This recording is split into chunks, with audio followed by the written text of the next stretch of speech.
Welcome back to Sweet Talk. I'm Charity Hitt, author of the blog Sweets by Charity. Now, if you're anything like me, Christmas is getting really close and you probably still have a few people left on your list that you need to shop for.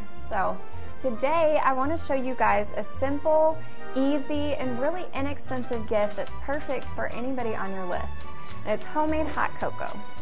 Now, what you're going to do first is you're going to take all those dry ingredients minus the marshmallows, the chocolate chips, and the peppermint, and you're going to mix them up into your bowl.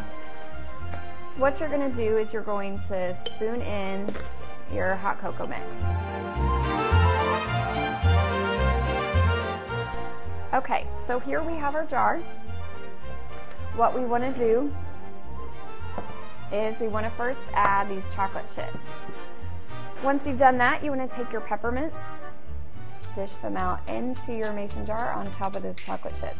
You want a nice defined layer, but you don't want too many, otherwise it gets really minty and it kind of takes away from the chocolate flavor. Okay, after that you just have your marshmallows. You're going to put a nice amount of those in.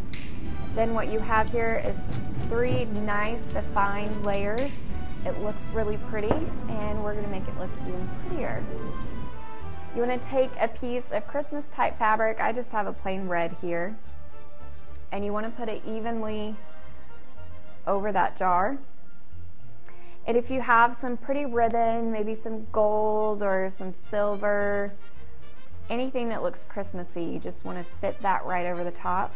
And then you're just going to take this part of the lid of the mason jar, that's all you need, and you're going to fit it securely over the top. That just adds a pop of color, makes it look really pretty and presentable. If you want to add the recipe card, write out your recipe on a small card, punch a hole in it, and attach it to the ribbon. Looks really pretty, and if your special person wants to make it again after Christmas, they have the recipe right there and they can do it themselves. So there you have it. It's the perfect gift for anybody on your list. If you want to get the recipe, head over to my blog at sweetsbycharity.com. Till next time, thank you all for watching Sweet Talk, and I hope you have a very Merry Christmas.